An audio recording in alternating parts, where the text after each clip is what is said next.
We're 4 friends who live across the globe and share a love of Bon Appétit's YouTube channel. So we came together to bring you our thoughts on what BA serves up.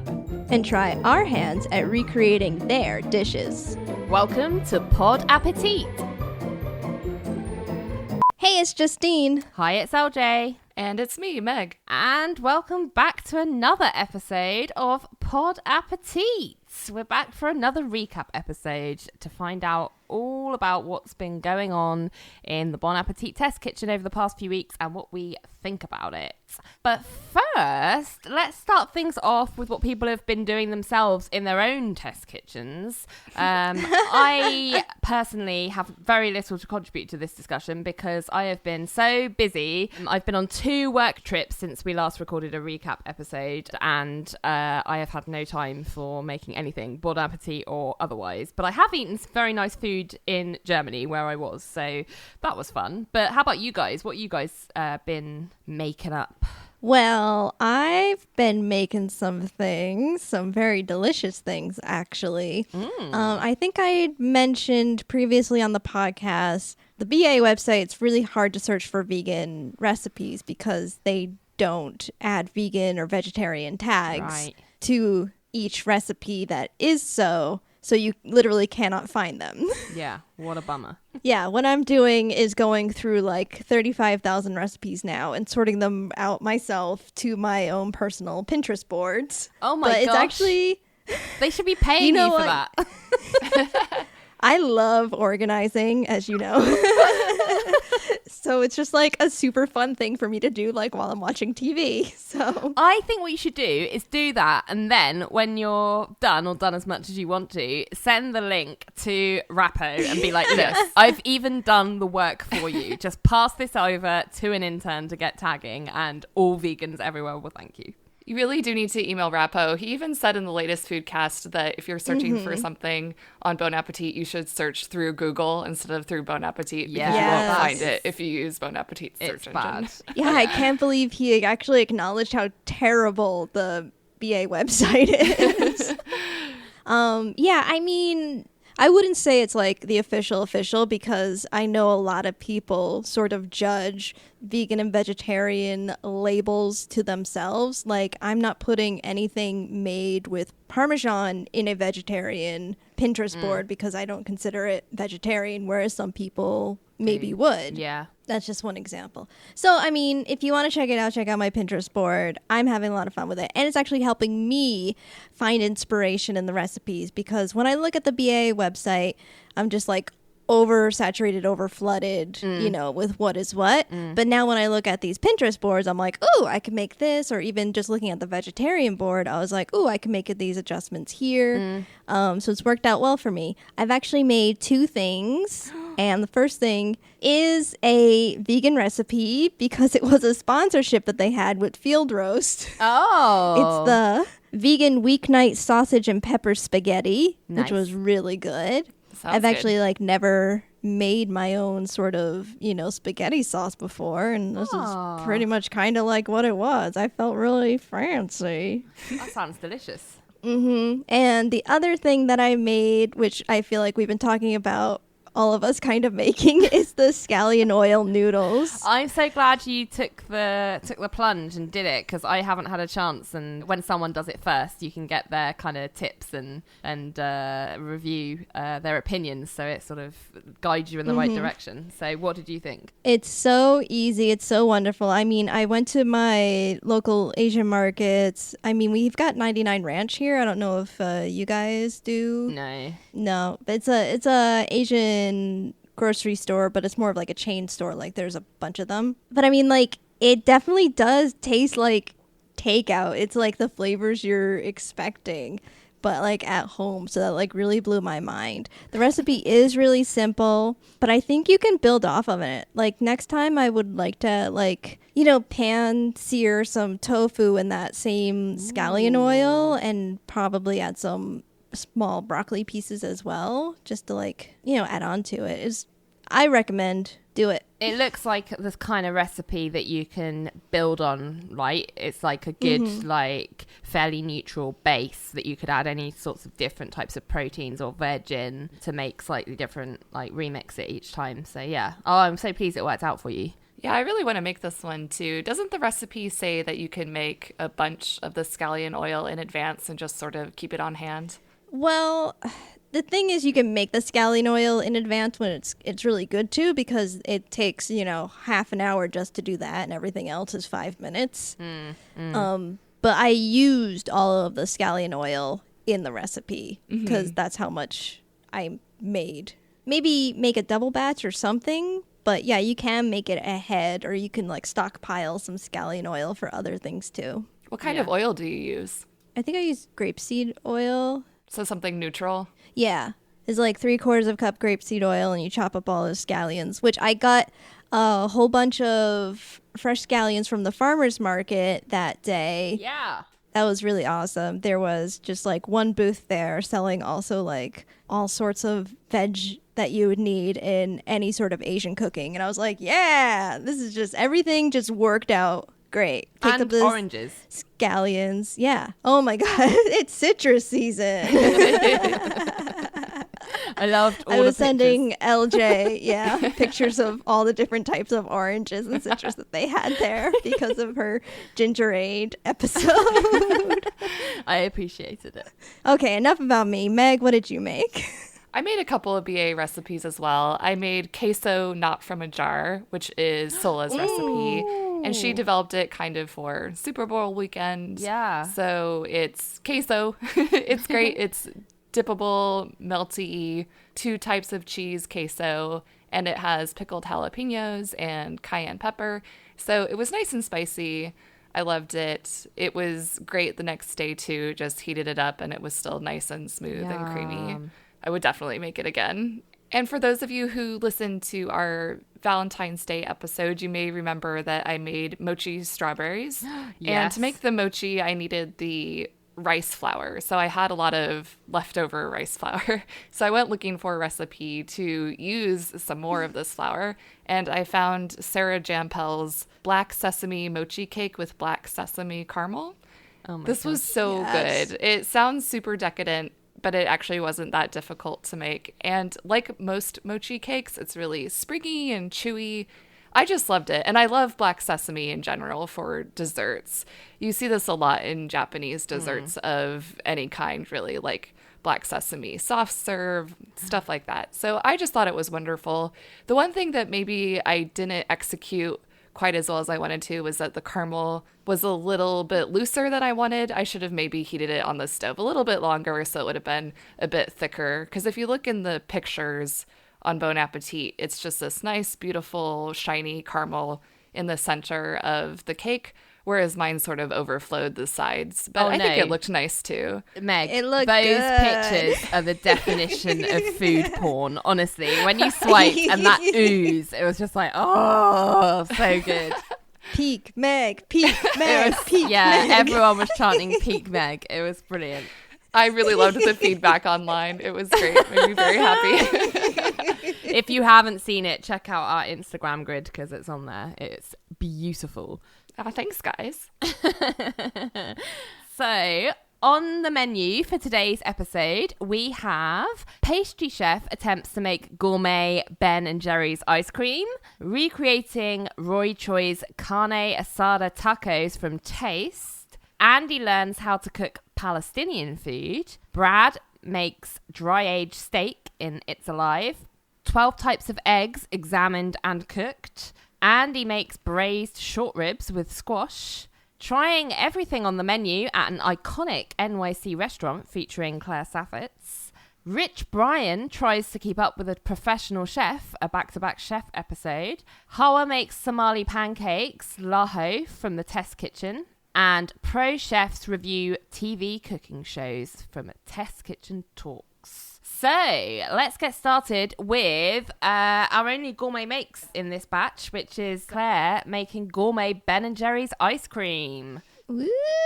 Can we talk about the scheduling first? Because I feel like the past month has been just kind of them throwing at us whatever that they have. And now this feels like scheduled videos. Like, I don't know, this is just my prediction. I'm like, tomorrow, Monday, are we going to get a Gourmet Makes?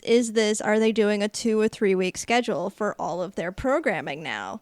Because that's what it's starting to feel like. They're like, every other Monday, you can be sure to see Claire, like that sort of business. Right. So like assigning days of 2 or 3 weeks to a certain series. Yeah. I don't know. I haven't noticed. I don't know. Meg, maybe we should track this, like make a spreadsheet or something, because I haven't noticed. I'd say Gourmet Makes maybe is the one thing that's been there's been kind of a pattern there, but I haven't noticed a pattern with any of the other ones. But then maybe that's because I haven't been looking for one. I don't know. I would be interested in tracking this because it does seem like they're trying to more regularly release these predictable series. But I remember not that long ago on one of our recaps, we had 2 back-to-back chefs, almost literally back-to-back. So I'm not sure if they do quite have a certain day of the week at certain intervals quite yet, but maybe they do. I haven't been paying that close of attention. I don't know. As you guys recall, when they released the Andy Explorers and I could see kind of what they're doing, I said $10 tomorrow is going to be an It's Alive, and it was an It's Alive. Wow. So that was a little bit of process of elimination, though, too, because we already had reverse engineering. We already had Gourmet Makes. We already had another series. So it's kind of like at least evenly distributing each series between each other, I guess. Yeah, but I feel like they were like, here's our powerhouses. Yeah. I mean, well, tomorrow could be like a Molly. I mean, I feel like we haven't run through all of their series yet in these 2 weeks. So that's why I'm like, is it a 2 or 3 or I don't know. I'm interested to see if they are going to lean towards scheduling because it's something that the company I work at has switched over to doing because we have series and, you know, we want to have the teens be like, yes, oh yeah, Wednesday I expect this, you know. Right. It makes sense. Viewers and listeners like predictability. They like to know what to look forward to. Yeah. And you see this a lot with YouTubers, you know, look for a video every Wednesday and Saturday, or even our own podcast. Check us out every Monday. Every Monday. Yeah. It does make sense. And my brain loves a plan, so it does, you know, it's a little bit distressing being like, I don't know what's coming next. So yeah, it's I wouldn't be mad if they did that, but yeah. But it's been a video every day for the last 2 weeks. It has.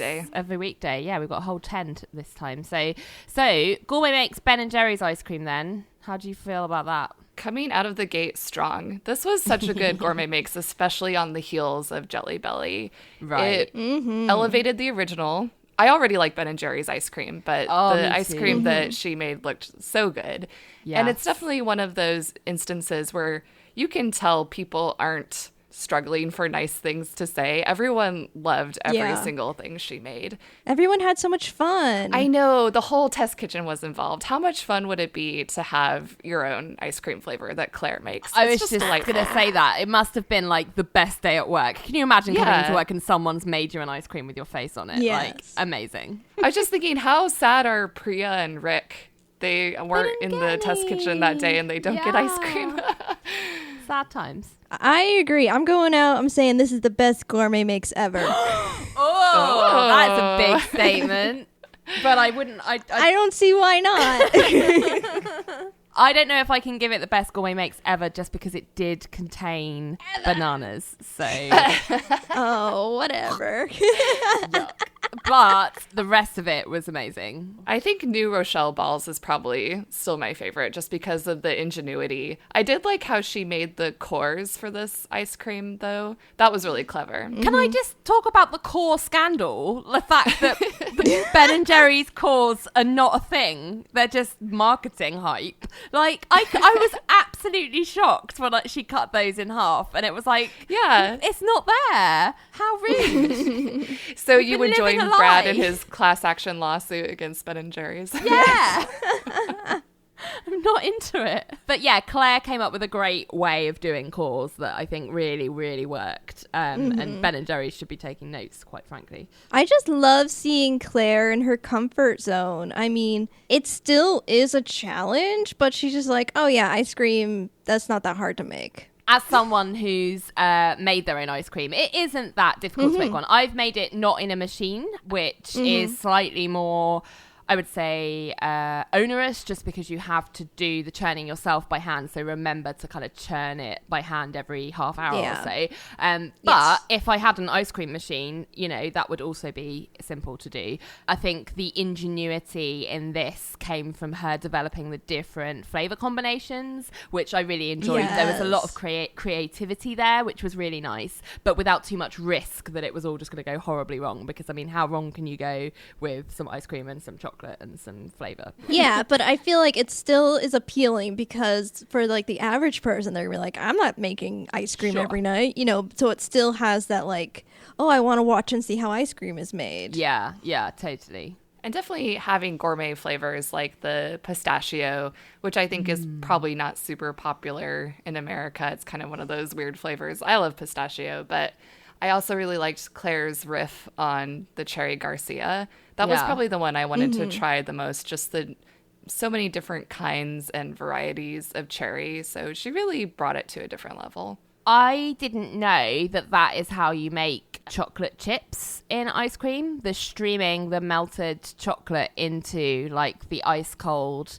mix. So I learned that, which was really good. And I also learned that you guys have different flavors to the UK. I think the UK gets like a subset of the wider flavor range. I don't think we have every flavor available, because I've never seen pistachio flavor, and I think I'd really enjoy it because I really like pistachios. There are so many Ben & Jerry's flavors. There are, I'm learning. So I'm jealous that you guys get to have different ones. Ben & Jerry's growing up, and I feel like we never got it because, like, as Claire says, it was like this is the fancy one. It is more expensive. We did have a Ben & Jerry's in the mall in Providence because it's a local brand. Right. We didn't get Ben & Jerry's. It wasn't available at all until I was, I think, quite late on in my teens. Like, it wasn't exported over here.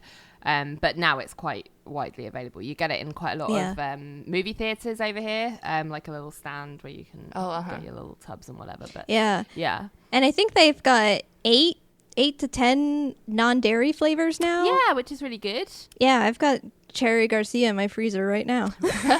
What are your favorite flavors? Is Cherry Garcia your fave?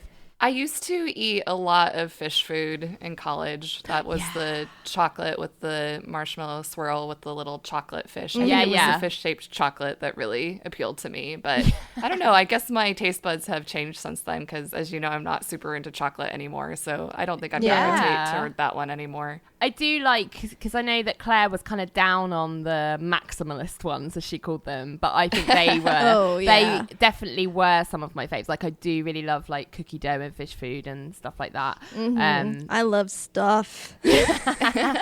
Stuff in and the core. I've always been a sucker for a core, which is why I'm just outraged that it's not real. I like the ones with the fudge bits. I like the ones with the Oreo pieces. I'm like, give me all the stuffs. All the bits. Yeah. Yes. There's one, I can't remember if it's Stephen Colbert's flavor or Jimmy Kimmel's. It's one of the late night talk show hosts, but one of those has potato chip pieces in it, which was really good. That sounds amazing. Oh my gosh. As I've gotten older, I think I do tend to gravitate to the more simpler flavors, like the coffee or the... Actually, where do you stand on the coffee versus mint chip debate? I'm talking mint fucking chip, Claire. Yeah. I like both of those flavors. I think I like coffee maybe slightly more. Yeah, me too. I like I'm not a mint person. I don't like mint anything. Yeah. It can taste like toothpaste.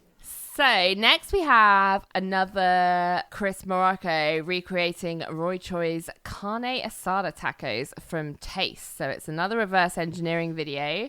I don't know who Roy Choi is because he's not a personality in the UK, but this did look delicious as far as I was concerned. Roy Choi is probably best known for really being a pioneer in the food truck movement. Right. He's Korean born but LA based, so a lot of his food is exactly what we saw here, Mexican with Asian inspirations. I thought Chris did so well. I was so impressed. When that list of ingredients came down. Out. Oh my God. Goodness. I would be so bad at this because I mean, you could kind of pinpoint that there's like the main like categories of stuff, but like pinpointing the individual flavors is so hard, and he did so well. Like, he immediately got that it was like Asian influence. He kind of and he kind of got, I don't know, like so many of the flavors that I think in my mind were impossible to pick out. I just think it was really, really good. Like, and I also thought they were kind of unfair on the marking, because they, like, for example, they marked him down for adding onion when there was a shallot in it. And that's kind of the same deal, same flavor. And I was like, that's really harsh. It's also one of those episodes where it's really hard, or for me, it would be impossible to distinguish between what was in the marinade versus what was in the sauce. And there was a lot of sort of cross-contamination with Chris's, where I agree, I think it was a little bit unfair judging, because he correctly identified one of the ingredients, but it happened to be in the marinade instead of the sauce, or vice versa. And they considered, because that was basically 2 points off of each, you know, or 1 point off of each. So pretty tough judging. I agree. But oh my gosh, return of the skirt steak, and he went with it this time. I know we're all relieved on that. I was legit anxious for a little while when I thought that he wasn't going to get skirt steak again. And then so proud. Are we going to talk about mangoes? Mango! It's so funny because Chris is doing so well picking out like the most obscure ingredients in like a marinade, and Brad is there looking at an avocado thinking it's a mango. Insane. Delany's going, that's an avocado, right? I know. I had a stroke. I know this. I had a stroke. So funny. He's so embarrassed. I feel like you can almost hear in his voice that he realizes mid-word that he's really fucked up. On camera. Yeah. Poor Brad. He's never going to live adorable. this down. Or Justine, you just shared among us in our Slack group. Do you want to tell everyone about it? Yeah, and if you've seen Brad shared this on his Instagram story, somebody got a tattoo of an avocado, and underneath it says mango. A tattoo on their body. Right. That's commitment. There was some real obscure shit in that recipe. Like, there's no way you could get kiwi. I don't even know what that tastes like without anything. Like, I don't eat it. So you don't eat kiwi? I'm not about that kiwi it's life. Sour. So, and like mirin and like rice vinegar, like there's the stuff that he missed. I think he should have just been given a pass on, because he basically, like, he picked up on stuff like beer, which I also probably wouldn't have been able to get. Oh my god, that line was so great that I've considered alcohol. We're all like, oh, Chris, but then no, he literally means to add alcohol to the dish. That's so funny. Not only did he guess beer correctly, but the right type of beer. He picked a lager, which was exactly what was in the recipe. So impressive. Oh my god. That steak grill toss, though. So good. I'm glad he got extra credit for that, because it was very impressive. He deserved those style points. Yes. And the tortilla toss, too. It really made me laugh that they measured the tossing as well, like where it was from. I do really like that you can tell that he's kind of invested in the show, because he knows what the graphics are. He even called it out. He's like, oh, I'm doing this right now. You guys are going to put up the graphics. Chris sucks. Like, check.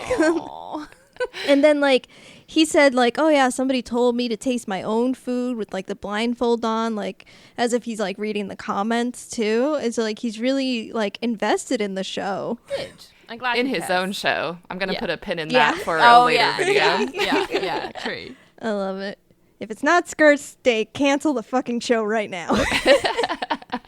There was a lot of good lines. There was a lot of callbacks to the other episodes, like him like eyeing the red Leicester in the Whole Foods store and stuff like that. He's never going to get over that. Never. Yeah, this is good content right here. Excellent. Okay, so Andy is back learning how to cook another type of cuisine, and this time it is Palestinian food. This one felt a little different because our expert Rawia, she seemed more like she just wanted to make the food for the handsome man rather than teach him. So it felt like he was more hands off in her kitchen than he's ever been. Was the most glamorous restaurant owner I've ever seen in my life. Like, I aspire to be as glamorous as her little finger. Like, the pearls and the fancy hair. Like, I was just like, how effortless, brilliant. I enjoyed this episode because I really I don't think I've ever had Palestinian food, but I have had a lot of Lebanese food because there's quite a high population of Lebanese people in my hometown where I'm from. So there were quite a few Lebanese restaurants. And so, for example, I love fattoush. I've had lots of different types of fattoush and that can get in my bouche right now. I love it. Absolutely delicious. I also really like the spices, and I have a lot of them that I tried to use in my own cooking. So like za'atar and sumac and all of that stuff. So I just really enjoyed seeing how this was very similar to Lebanese food, but also there are some differences as well because obviously it's a different country. But yeah, I really enjoyed seeing him learn a lot about this. And there were lots of things that I didn't know about before, like the whole cheese dessert thing. I'd never heard of the knefe. No one knows how to pronounce it. I'd never seen... somebody said on the comments that it's literally said and spelled and pronounced differently all everywhere throughout the Middle East and South Asian countries. Yeah, so it's like potato and tomato and tomato. Let's call the whole thing I think everybody's got their own different version of it. Yeah. But like, I've never had that, and I'd never even heard of like shredded phyllo either. Like, I've only ever seen phyllo in like big sheets. So this was amazing. I really want to try that now that I've seen them make it. But yeah, what did you guys think of the food? That was the most interesting dish to me, too. I really liked this video from a cuisine perspective, especially the knefe. I had also never seen phyllo prepared in such a way before. I thought the flavors of that just appealed so much to me, too. The pistachio plus rose plus the savory cheese. And it was beautiful also, the greens, the reds, the yellows. I thought that dish just looked marvelous, and I'd like to try it. And I enjoyed this as an Andy Learns episode. I didn't notice when watching that he was hands-off in the kitchen, but now that you mention it, Justine, I definitely see what you're saying. Although it was pretty funny to have her count him down when he was flipping the pan and just sort of cheering for him. Yeah. I don't know how I thought this episode was all right. I don't know if there was anything in particular that drew me to it. I'm just like, oh, these are some big dishes, and then they were very big. Yeah. They were all like that lamb dish, that makluba, that just looked like a dish for 1,000 people. Like, it was really special, like showstopper type dish. I've never seen anything like that before, and I thought it was a real shame that Andy's had caught so much on the bottom, so it didn't like flip out properly. And I wondered whether he seemed to use like more rice than they'd used in the restaurant or something, because his came out and it looked like almost just like a dome of rice, whereas when they did it in the restaurant, you could see layers better. So I don't know whether he didn't use the right quantities or something, but it was a shame that it didn't quite work out. Maybe that was the result of him being not as hands-on in the guest kitchen, because I do think that rice ratio was a bit off, and I think Sola may have even commented on that within the video, because it did just look like a huge heap of rice. So maybe he didn't execute it quite as well as he had in other episodes. Yeah, I was a little, I feel like I wasn't learning as much in these videos of what went in it. She was just like, and then we put this down, and then we put that down, and I'm like, I don't know what's happening. We do know there's a lot of sumac, and Andy tries to rewrite history and says that he loves sumac. Yeah, I could never taste spices the way Andy does in this series, like getting your finger right in there and tasting it. Like, spices I don't think are designed to be eaten that way. They're meant to be like flavors that you put in a whole dish, and they kind of get dispersed a little bit by the dish. But I just feel like if I ate like a fingerful of sumac, I'd be like no. Or a spoonful of za'atar, like the guest chef well, did. Yeah, she has one like every night. Like, how? But I mean, I guess if it makes you that glamorous, maybe I should start doing it. That's the secret. I like the Andy Sola pairing. I just love Sola. Yeah, same. Me too. Yeah, I had in my notes, Sola is great. And then I thought to myself, I don't need to write that in my notes. I know that. It's the truth of the universe. Fudge off and leave me Sola. Okay, so now we have It's Alive, where Brad is making dry-aged steak. Alternate title, Beef, It's Beef. Alternate title, we'll make it up as we go along. Yeah. So is it just beef. me, or do you guys feel like the journey to Prime Foods was kind of pointless? Yeah! Oh, totally. I kept waiting for the end to be like, so how does the Prime Foods one taste? And all they did was FaceTime to check that it was still there. I was really disappointed that we didn't get to see the, like, end of that meat journey. Yeah, didn't get to see him cook it. Yeah. And it just like, okay, that guy, what was his name? I don't remember. John, I think. John. He wasn't, I don't know. They didn't mesh well as like the other guys mesh well. Like the other guys, they were like more Brad's type of people. It was great. But like, yeah, but when Brad was at Prime Foods, it was just like a commercial for Prime Foods is what it felt like. Yeah, I would agree. I thought the chemistry he had with the other two guys from Meat Hook it was just so fun. That was when I really started enjoying this video because they were exactly on the same wavelength as him and it was really, really funny. But yeah, the bit at the beginning when they were just like, oh, choose your piece of beef and put it on a shelf. Like I was like, okay. And I was like, well, I guess this makes sense if we find out what happens to it later, but we never did, and that just seemed bonkers to me. I wonder whether they had always planned on making this like a two-parter video and then that plan changed, because if you notice at the beginning of the video, Brad says this is going to be a little two-parter, and what they said was like, and they had a little caption like graphic that came over the top that said 2 days, 1 video or something like that. So I wonder whether they meant to go back and then that had to be cancelled for some reason, so they couldn't make it a two-parter. But either which way, it just was odd. Yeah, it definitely felt like a narrative fail. It was like Chekhov's dry-aged steak, but then you never eat the dry-aged steak. Yeah, it's so weird. And especially, I feel like it was so telling when they're sitting in their mafia room and the guy's like, oh yeah, you don't ever want to call it rot. It's nothing's rotting. And then the text at the bottom of the screen was like, not the audience for this statement or whatever it said. And I'm like, yeah, feeling that. I totally agree that John and Brad they weren't a match. They weren't on the same wavelength. And the very last scene in the episode is John just looking utterly confused by Brad. So yeah, I definitely enjoyed the Meat Hook guys much more. And not that I ever expect It's Alive to be educational, because it's alive. We know that it's just there for shits and giggles. But even after 35 minutes of learning about dry aging, I still feel like I don't know that much about the process, because they would make a statement and I just had no context for knowing whether that was a good thing or a bad thing. They would say something like, oh, it's a lot lighter, or oh, it's a lot darker. And I'm just thinking to myself, is that good or bad? Like, I honestly can't tell from what you're saying. Well, I think when they're aging it, you're taking out the moisture of it, which I feel like ups like the salt content and changes the texture, which is what they were going for. And it intensifies the flavor, ups the right? salt content, because there's no curing involved. It's just drying. But it does intensify the flavor, because the mass of the piece of meat is reducing, I think, is the theory.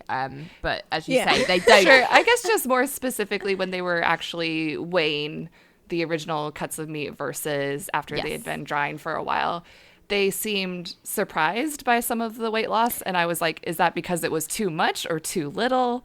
I actually feel like they forgot that one was already aged 2 weeks, so it's already lost like the first majority of its water weight. I'm like, guys, of course it's not going to reduce down that much because it already started before these other two. But I think their weighing was like they did not have control of that. What do I know? Like, that math was way off. I don't know what they were doing there, so I don't think that's ever going to be accurate. But yeah, like, no, I don't think we can trust those numbers at all. No. What I want to know though, more more to the point, is what happened to cause the personal refrigerator ban that meant his fridge had to be like rescued. You know, something must have happened. Yeah, and like wasn't rules didn't come out of nowhere. Yeah.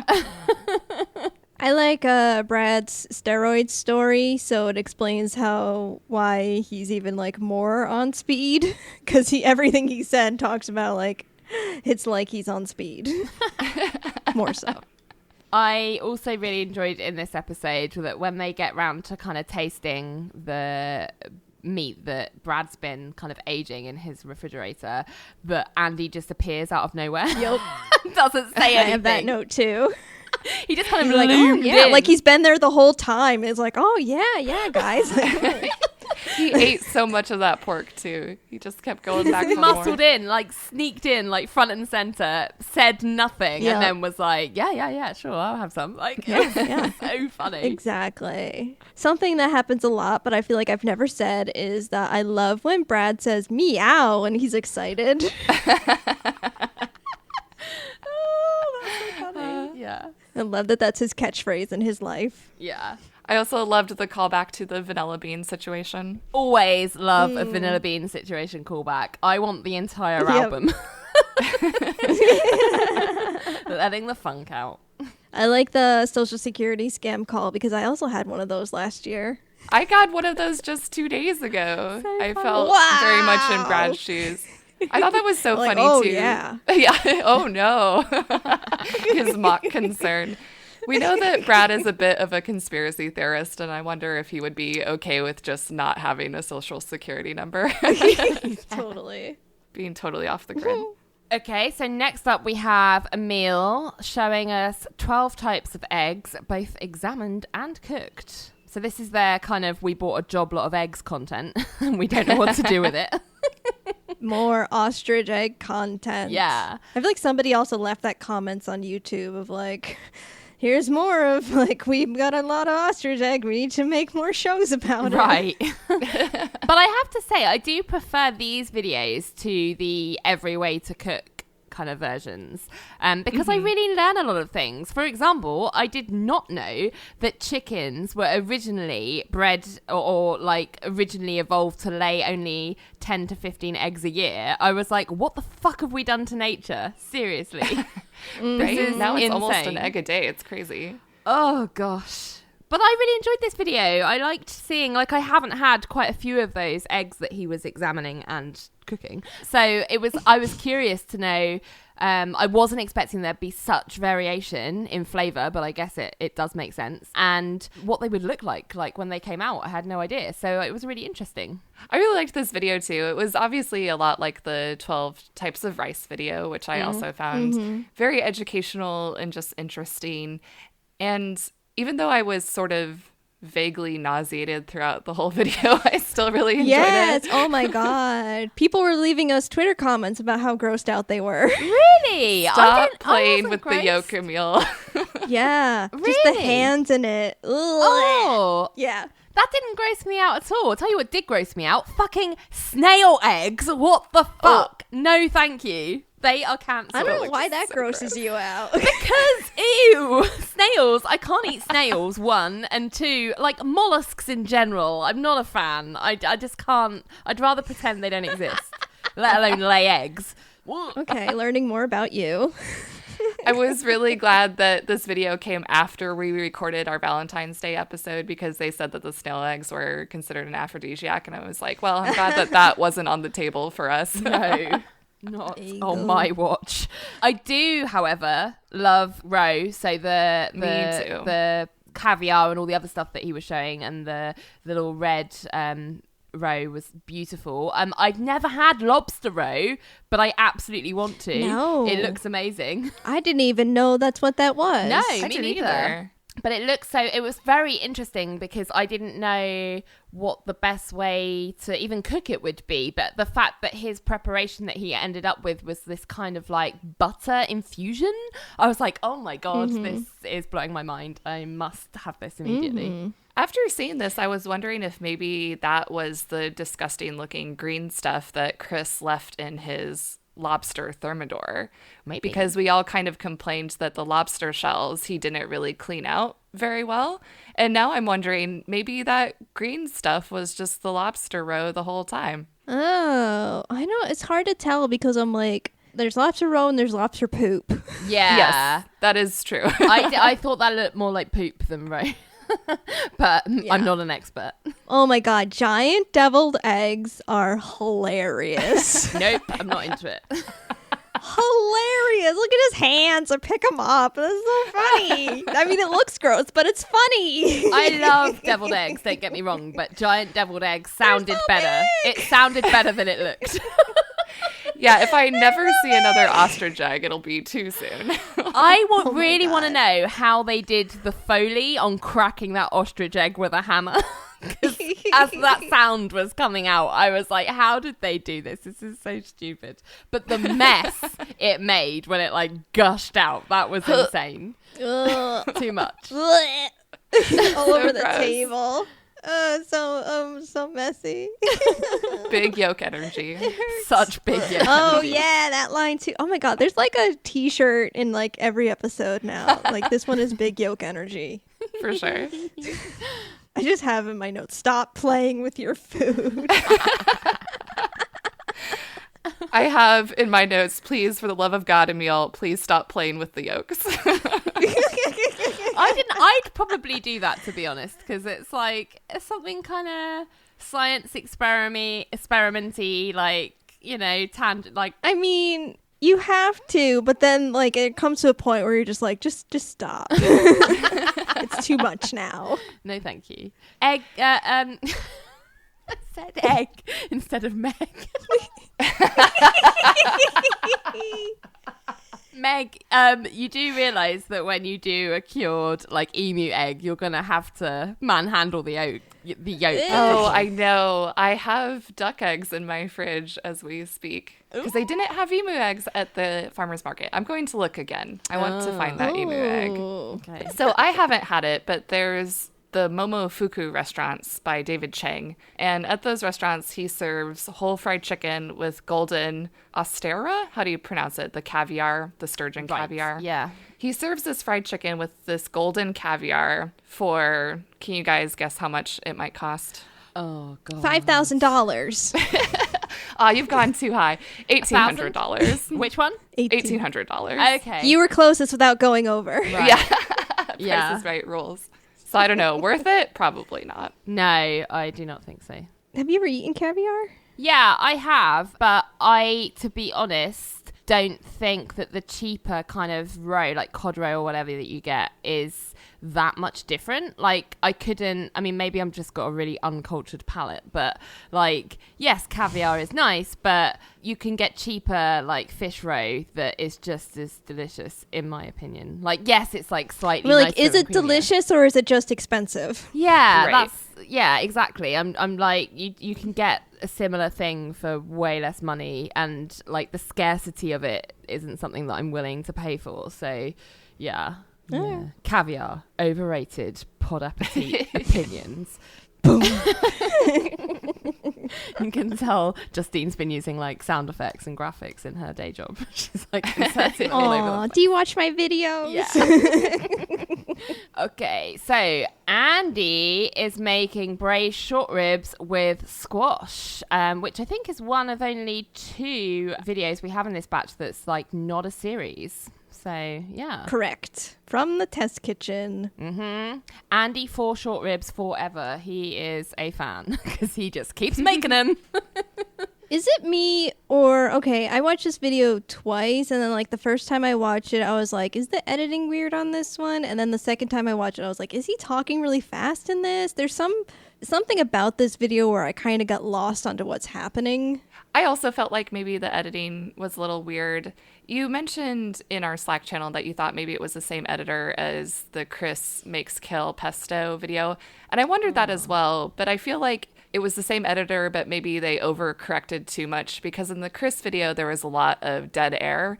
And what I felt like from this video was that they cut out any moment of dead air. So it felt like beat after beat after beat. And you said you wondered whether Andy was talking quickly, and that was the impression I got too, but I feel like it was just because it was so clipped. It went from him talking to him talking to him talking. It was like full pelt. Right. Whoever this editor is, they're not embracing sort of like a natural rhythm. You're not like being there acknowledging that you've received and understood the information. Yeah. Yeah, agreed. As far as the recipe goes, I thought this was quite intriguing because I was like, oh, broiling garlic and onion. Interesting. And I really love burnt onions. That's one of my favorite. Maybe I'm weird, but I really like burnt flavor in things.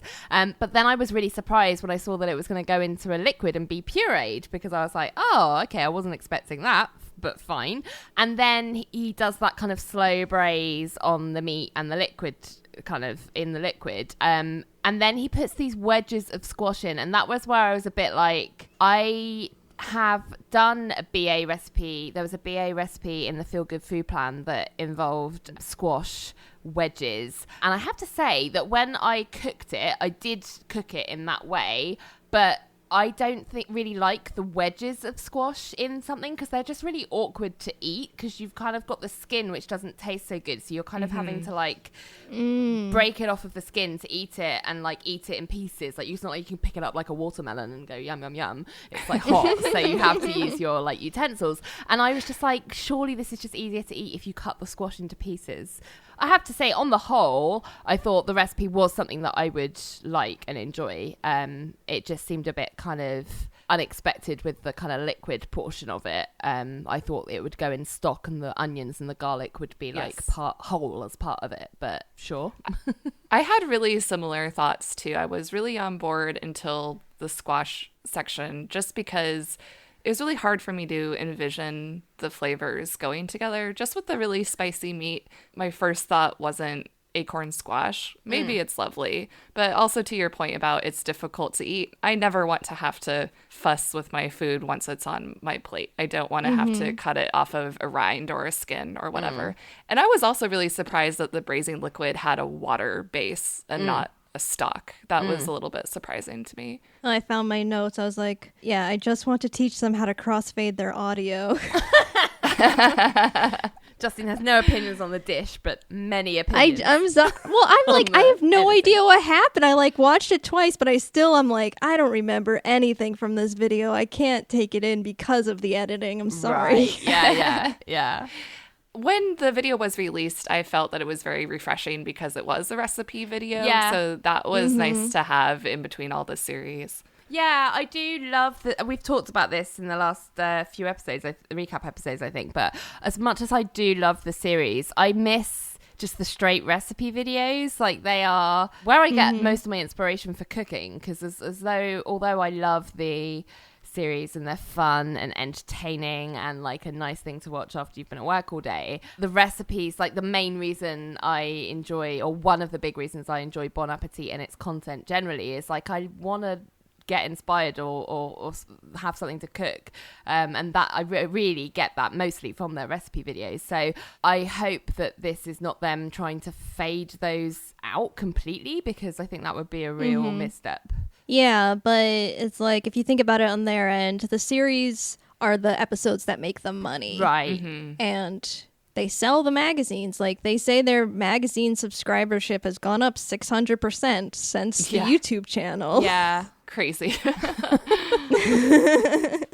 Yeah, no, I no, but I definitely agree with you guys. I'm like, I wish it was 50-50. I wish it was 50-50 series and from the test kitchen. And especially now that they've I know you guys listened to the food cast where the guy wrote in about the 30% oh my god, yeah, vegetarian recipes. I'm and sorry. He's like, I mean, unsubscribe. I know they can't say this on their food cast, but we can. What fucking morons, seriously. Whatever. And I did like their response to that though, because they were like, you've still got like years worth of meat-based recipes to choose from. They're not going anywhere. Calm down. Yeah, I'm always so impressed with their responses. They're a lot more diplomatic than I would be. Yeah. Yeah, I don't know. We'll see once they've we can assume that they have started filming again, because they always release things about a month after they've shot them. So everything, I think, henceforth will be from after the Christmas break, because I know a bunch of these were filmed before the Christmas break. Yeah. The little reindeer blindfold was a bit of a giveaway for Chris's video. Yeah. And the Christmas poop jelly bean from last time as well. Indeed, yes. Anyone else notice the shoes in Andy's workstation? No. It was very distracting to me. I didn't notice. What was Someone had shoes in their workstation and I just couldn't not see it. It was just a dumb thing, but it made me laugh a little bit. Oh, I like the tag at the end of Sola asking how they know if the boom is in. Oh, yeah. So cute. She's like, it's right there. And I'm like, no, it's not. It's just like way over there. It's not right there. If it was right, like at your head, I'd be like, yeah, that's in. Yeah. I don't know. She's not a video production specialist. That's not her thing. She's a chef. She wouldn't know. I would be probably similarly clueless.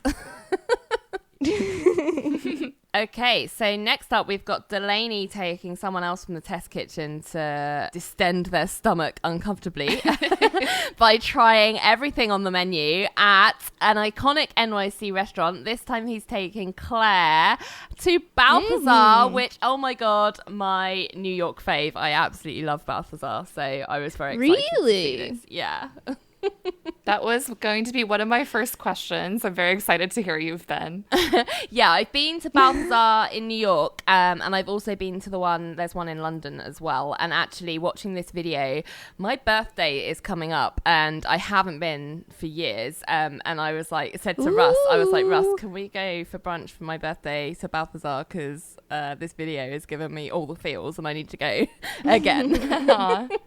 Of all the restaurants they've been to so far on One of Everything, this is definitely on the top of my list of places I really want to go. This and that barbecue place they went to. Oh, yeah, I thought it looked great. Yeah. But, I also wanted to ask you, LJ, your thoughts on that full English, because it did not look like a full English to me. Right. A proper one. What was missing from your perspective, or what was wrong? Well, the bacon strips were thin little bacon strips instead of nice thick rashers, and there was no black pudding. And I would also like to add, those do not look like Heinz baked beans, which are the only baked beans worth having on a full English. Don't give me your fancy gourmet baked beans. I just want Heinz baked beans out of a can, and so does anyone who knows anything about full English breakfast.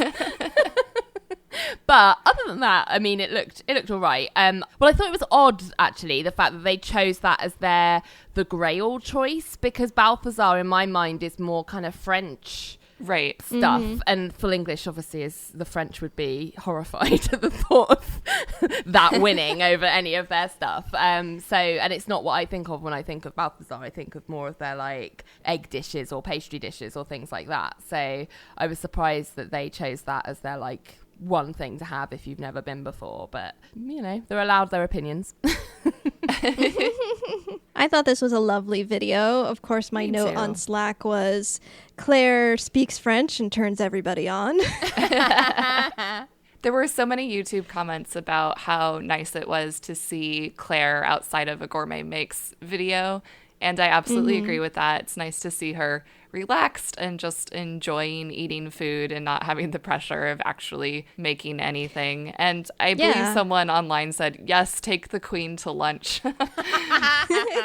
When she appeared behind that paper, the New York Times, it was so cute. I loved it so much because it's so big. And she was like, hello.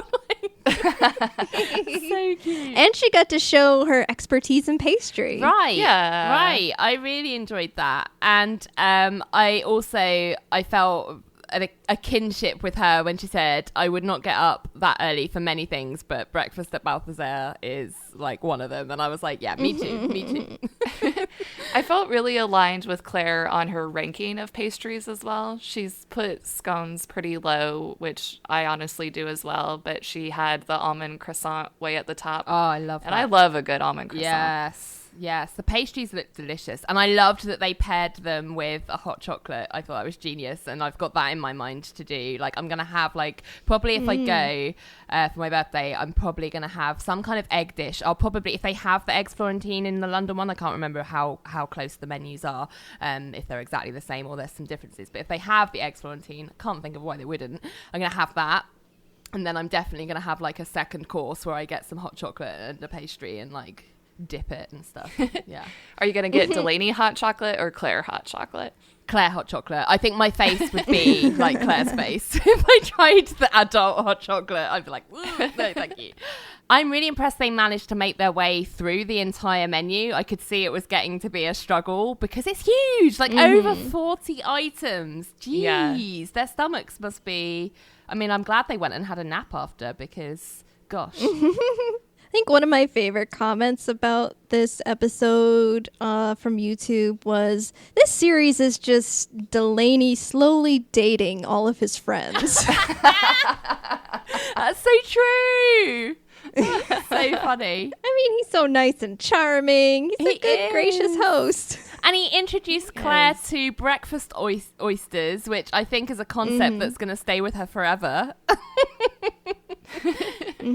There were also comments about the color correction of this video, of it being a bit wonky, of the eggs looking pale and the avocado looking blue. When she got her mimosa, it looked white to me. And I remember being very confused because I thought, didn't she order a mimosa? That looks like not orange juice, but maybe it was the color correction. Yeah, you can definitely tell that, like, even the beauties and the wide shot look different. The thumbnail of the episode is different. You can tell that they're more saturated in it. Like, you can tell just by, if you know what color, like, her sweatshirt is, it's not the same color. It's just because they're using blue lights in a really orange looking place. Yeah, they talked about the lighting in that place, didn't they? And how it's it's like one of Delany's favoritely lit restaurants, which I would agree with. I think the lighting in there is really nice, mood lighting. But yeah, I guess they struggled to cope with it from a video production standpoint. Yeah, especially with, like, they're trying to just balance that, like, all the plates are white, the eggs are white, but just like,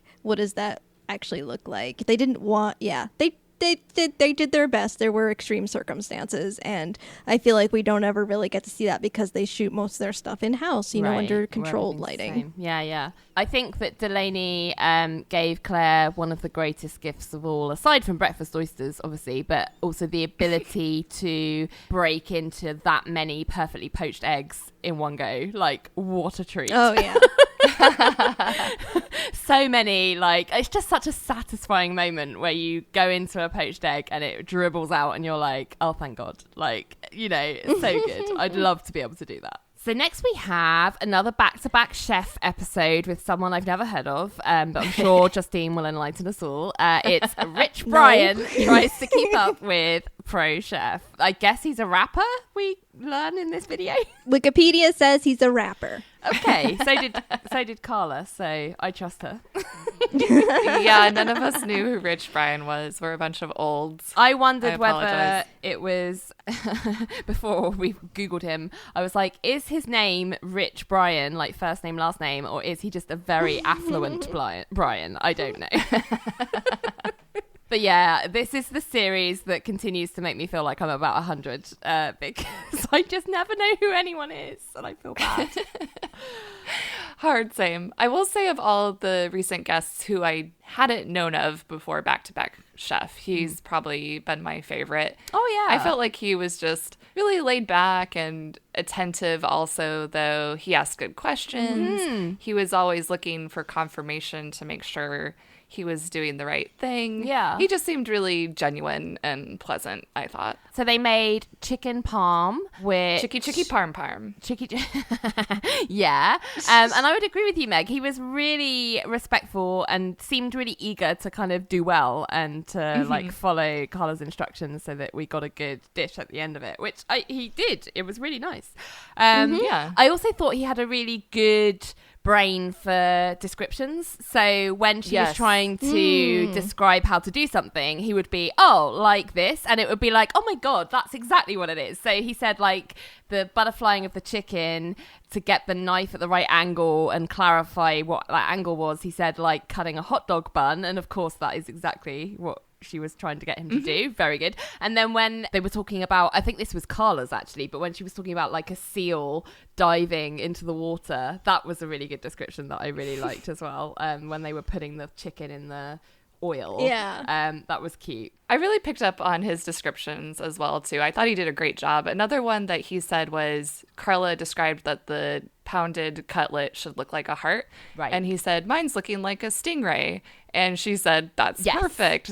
Yeah, that was a good one as well. I was imagining a fictional scenario in which Carla has to pass the torch of back-to-back chef to a former guest, just for reasons. Just roll with me here. And I was thinking that Rich Brian would maybe be a good nominee for such a role. Yeah, he was really chill. One criticism I have, though, is that the marinara sauce just came out of nowhere, not made. And I was like, why didn't they make this in the episode? Like, that's like, you know, how does the viewer at home know how to make that? They don't. So, but other than that, I thought it was a cute video. I thought it was great. Yeah, it was a pretty simple. It was pretty much just like breading and frying a piece of chicken. Don't forget the torch. They added the element, of the searsall. They were like, let's give them two dangerous things and not much else. Yeah, I guess if I were making it at home, I would put it under the broiler. Yeah, I right. suppose that's what you'd do. I would, yeah. When they got out that massive torch, I was like, really? Yeah, it was pretty funny too, because Carla was saying, now don't invert the torch, and then she immediately inverts the torch. Right? I noticed that as well. I was like, Carla. Carla also says, you can't trust what you see on YouTube. Yes, right.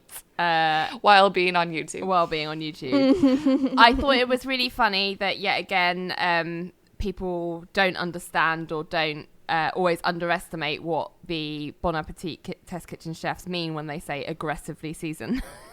Because she was like, aggressively season all the elements of your like 3-step dredge, and she's like putting like half a ton of salt into each one, and he's like doing this like delicate sprinkle, and I was like, oh, yours is going to be under seasoned, but it's okay, you're new here, you'll learn.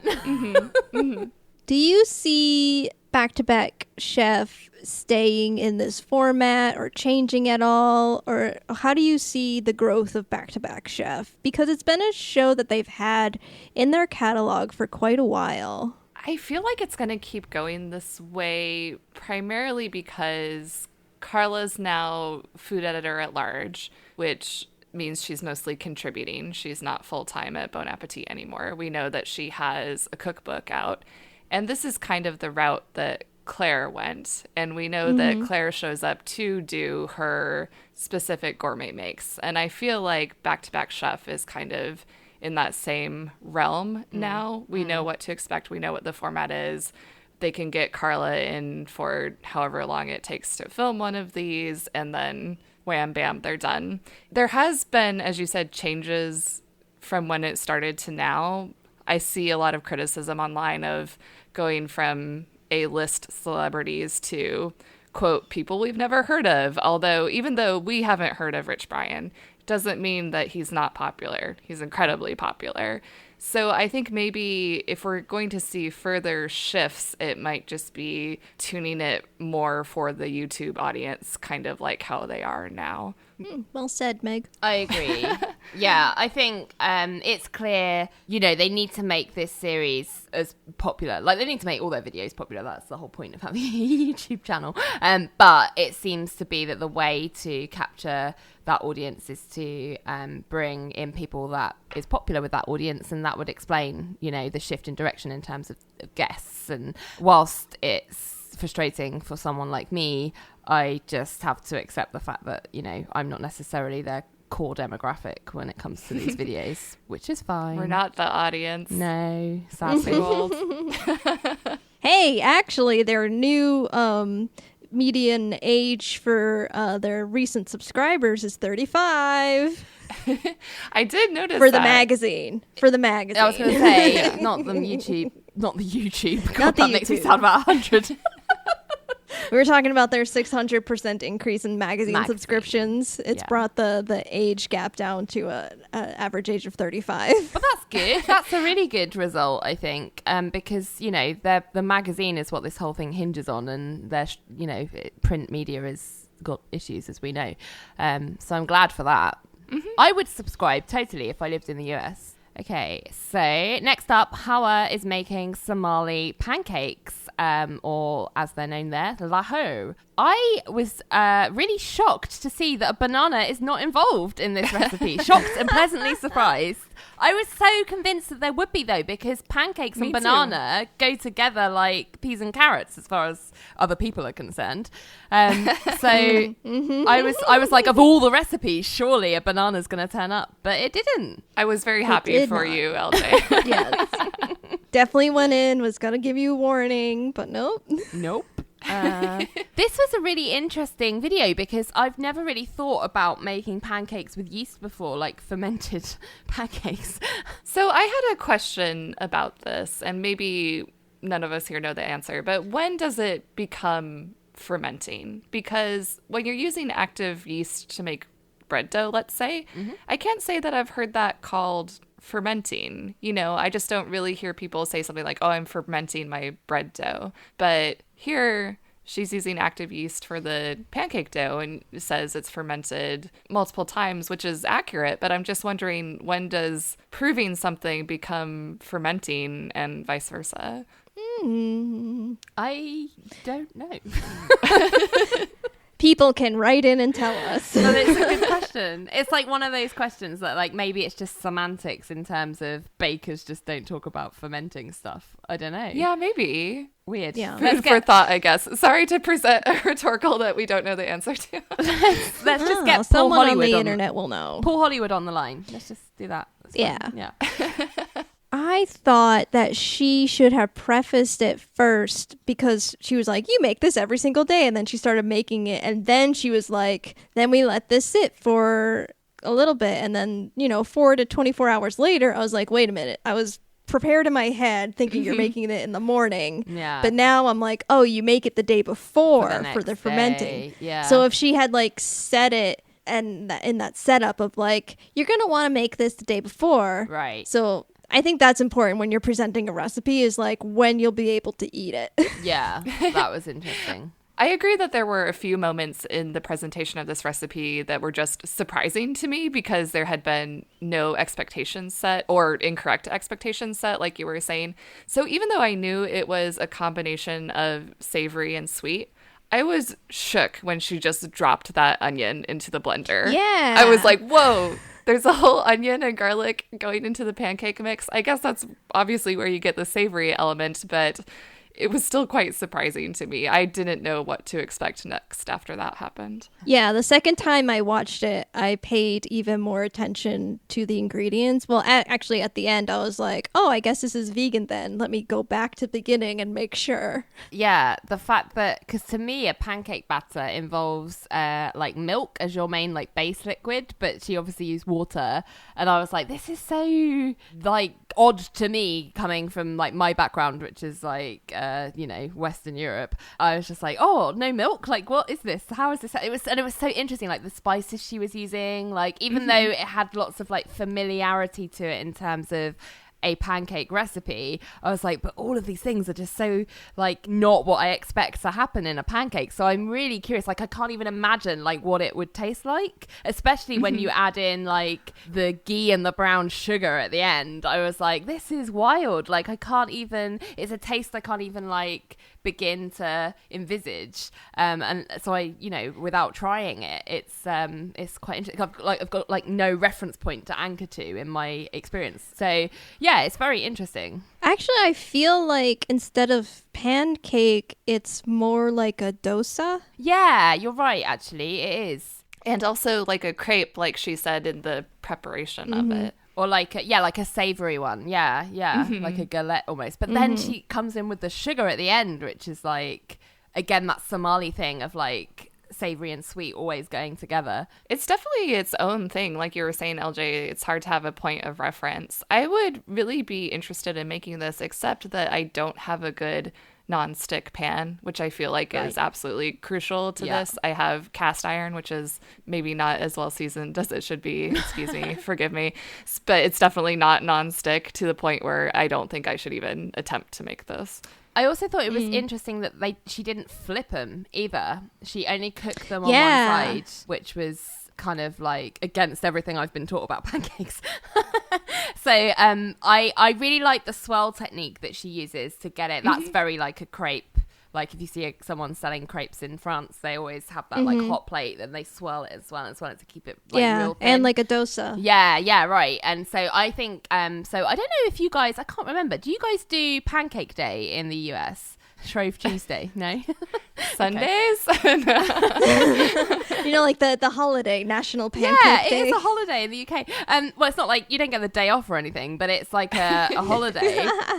Maybe I should explain myself. So Shrove Tuesday, so whatever it is, the day before Lent starts, that is traditionally Pancake Day in the UK. And I think the tradition came from Lent. Usually you're like fasting or doing something to like give up stuff, so you were using up stuff in your cupboard, so you made like loads of pancakes the day before, so that you didn't have it. So basically every Shrove Tuesday everywhere in the UK, people make pancakes and they're like the crepe style, like thin pancakes, and I'm really good. It's coming up, it's in February, so I'm gonna try the swirl technique for Pancake Day this year and see how that works. I don't think I'm gonna use her batter because I'm not sure I'm ready for that yet, but I really like the idea of the swirl technique. I will say one way in which this definitely is a pancake is that she threw out the first one. Yes, you always throw out the first one. Yes. It's never good. The video for me got kind of boring when it was just showing her making them repeatedly. Right. They didn't need to show that. Thank God they didn't show every single one. Yeah. I thought for a minute they were going to. That's true. Yeah. I think that's just in the direction of being like, okay, you're going to say all of your thoughts first up top, and then we're going to cut, and then they're all going to be done. But instead, she had multiple thoughts throughout. Can relate. I often have multiple thoughts. I liked it. And we also got bonus Gabby in her blankie at the end. I guess she'd been in the walk-in because she seemed pretty cold. And bonus Sola too. Yes, that was nice. Finally, we have another Test Kitchen Talks where everybody is reviewing TV cooking shows. This one was better though. Yeah, well, also funny that none of them watch, like, what's a cooking show, Molly asks at the beginning. None of them watch any. They're all too busy. I relate. I'm like, they're like, we're too busy to watch TV. And I'm like, that's me. People talk to me all the time, like, have you seen this? Have you seen? I'm like, how do you have the time to just sit and watch television? TV is very important to me, so I make the time. Yeah, people have different priorities. And the problem that I have with people saying that they don't watch cooking shows, the problem I have with the Test Kitchen saying this is that it just boggles my mind. I feel like if you're a creative, don't you want to know what's contemporary, what your competition is like, what the audience likes? I feel like that you're really hindering yourself as an artist if you don't put yourself in the audience's shoes. Yeah, I agree. So at one point, Chris says to Claire, maybe you should watch some more TV cooking shows. I thought, yes, maybe you should. Although I do fully understand that the YouTube content is really ancillary to their primary roles. Right. And they've all sort of accidentally become video stars. So on that hand, I understand. I do think what they do is read a lot of cookbooks. Yes. Yeah, that's true. That's true. As I would hope and expect, going back to my original point. Yeah. But I do think it's like a lot of industries, you know, the traditional way of understanding like your industry or the latest thinking in that industry is changing. Like you can't just get everything you need to know from like books anymore. Like there's so much stuff that happens online that if you don't engage with, you're really like doing yourself a disservice. Even if it's just now and again to dip a toe in, I think you're missing something there. But, you know. So, yeah, what did you think of the shows that they watched? They did watch, like, the older stuff, which I do like. You know, they watch, like, Emerald and... You mean Emerald? Emerald. That made me laugh so much. I thought it was funny they kicked off with Gordon Ramsay because that was the one I was probably most familiar with being British. Some of these shows I only know about from, I don't know, like through like osmosis, I guess, from knowing people in the US. But the way Molly was like, he is making scrambled egg, so dramatic. And I was like, yeah, that is exactly what he does. That was funny. What is Gordon Ramsay if not dramatic? Right. Yes. The Julia Child part was definitely the highlight. It was Just so lovely to see how much they loved her, how much respect they had for her. And I feel like Julia Child and Bon Appetit, they share the same philosophy. They say it's okay to make mistakes, and if you do, you just roll with it. And that's kind of what Julia Child was famous for. Among other things, she was a very, very skilled chef, and we see this embodied on Bon Appetit as well. Although I can't watch her now without thinking of Meryl Streep's performance in Julie and Julia. But I did enjoy that. That was nice. I also really liked Ina Garten is the other one that I know a little bit more than some of the others. Well, they're all friends with her. Yeah. I really enjoyed Priya's story about the time she made chocolate cake and didn't use brewed coffee. That was a good story. So funny. Oh my goodness, it's so relatable though. But that says to me like the importance of having really clear directions in recipes. So you know, this is why it's good that chefs should like keep an eye out there on how things are done, and think about it from a consumer point of view, because you know you're not going to know necessarily to brew your coffee. I thought that she and Carla were a really fun pair, and I did love that story. And Brad and Molly were a good pair too. I feel like Brad just always brings his silliness to whoever he's paired with, which is pretty enjoyable for me. Yeah. Carla made me laugh because when they were watching Ming Tsai do his stir fry, they were laughing that he had his book on a stand on the counter, and they were like, oh my god, we should do product placement too. And I was like, Carla, you're literally wearing a Bon Appetit sweater. If that's not product placement, I don't know what is. Oh my goodness. So funny. True facts. Should I have my book propped up next to me? Yeah. All the time. Does it really work for an audio format? Red tea. Yeah. Go find it and read it, please. Yes, thank you. Oh, so funny. Not related to cooking, despite the title. No. I liked the editing in this one because they would splice together all of the pairings sort of saying the same or similar comments, especially how everyone noticed the sausages hanging in the background of Julia Child's video. Every single one of them had a comment on that, and it was pretty funny that they pointed to Brad's exact experiment going on in the background. Yeah. The veggies swaying in the breeze. Sneak peek. Swaying in the breeze. Sneak peek of a future It's Alive. My least favourite video was the Rachel Ray stale bread mouldy cheese one. Ugh. I'm like, I am also a fan of like trying to salvage and not waste food where I can. So I do cut the mold off things if that is, if I'm able to do so, if it's something where it won't like contaminate the entire thing. But I don't want to watch people doing it on TV. Like you can just talk about the concept without literally being like, look at this moldy cheese. So that was not fun. I feel bad for whoever got that assignment. You need to go get some cheese and you need to let it sit out for like a week. Oh, disgusting. And that was before there was an environment. Yeah, right. She's like, I'm so glad they picked up on that because that's such a dated point of view now, because the way that she's like, yeah, change the wrapping every day. And Delany was like, it's not environmentally conscious though. And no, very true. Good bonus points, Delany. Well done. Yeah, cute video. I really liked it. Me too. And Julia Child finished it off by saying, Bon Appetit.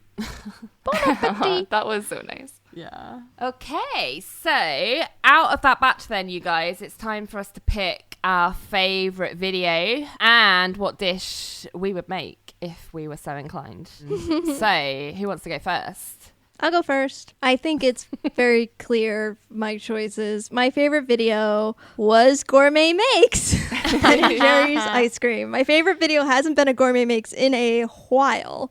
So this is like a redemption for me. The one thing I would make, the only thing I could make would be the Somali pancakes. The only vegan thing that was in your eyeballs. That's cool. Going off of that, my favorite was also Gourmet Makes. It was just such a good episode, period. Definitely my favorite of this batch. And I think the recipe that I'm most interested in is the knefe, the Palestinian savory dessert. Although I immediately looked at Bon Appetit to see if they had a recipe for this, and they do not. So I would have to find it somewhere else if I wanted to try to make this. That's the frustrating thing about the series videos, is they don't often have recipes attached, right?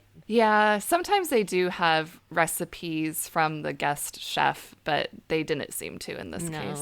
Just to mix things up then a bit, I'm going to say my fave video was trying everything on the menu at Balthazar. Loved it. Oh. I loved the chemistry between Claire and Delany, and it was just a delight. It just made me want to go there and eat, which I will be doing.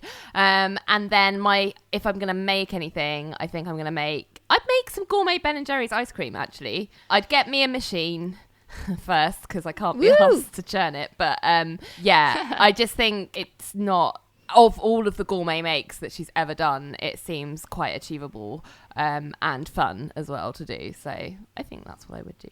I definitely want to hear a report back on Balthazar. Yeah, don't worry, there'll be a full field trip report. Okay, so we have some shout outs that we'd like to do. Firstly, we've got a new subscriber who let us know that she'd subscribed. So Diosa Ria on Twitter. It's always nice when people tell us that they have subscribed and they're enjoying our content. That's great. Yes. Yeah. Thank you. Hello. Welcome. Thank you. Welcome. Jaslyn from Up and Temp Club. She watched Gourmet Makes Jelly Bellies, and she agreed that the video was too long. But she also watched, she says, in her words, a rare non-Gourmet Makes video, which was the latte art video, and she thinks they all could have done better. So harsh criticism from Jaslyn there, but at least she's watching. We've already mentioned this, but everyone chanting Peak Meg in the comments on Meg's Black Sesame mochi cake on Instagram was delightful. Everybody loved that. There was a lot of love for that. Thank you. One of our fave people, Margaret, a listener, has been in touch several times, which we always really enjoy. She's told us that she thinks of us when she's eating food in terms of who's going to approve. She felt that she ate sushi the other day and that I would approve of it particularly, by which I say, yes, of course, sushi's delicious. And she also let us know that she's perhaps planning on making Andy's short rib recipe, because she also has the same pan as him. She has a Staub cast iron pan. So... I think if you do make it, Margaret, let us know. Do it. Yeah, I'd love to know Thanks, how that Margaret. turned out. Yeah, thank you everyone for getting in touch with us on social media and sharing what you thought of our episodes and what you think of all of the videos. As always, we will have a Twitter poll for our BA recap draft for which video you think is the best. Gee, I wonder which one is going to win this time. I know. It's always Claire. Claire will run away, yeah. But I'd like to start the campaign here for Delany as a strong contender. And also, Claire was also in that video. So if you're a Claire fan, let's see. So thank you, everyone, for joining this week. Next time on the podcast, Meg is making Claire's angel food cake. Whoop, whoop. And I have a special guest with me, my mom. A ghost cake.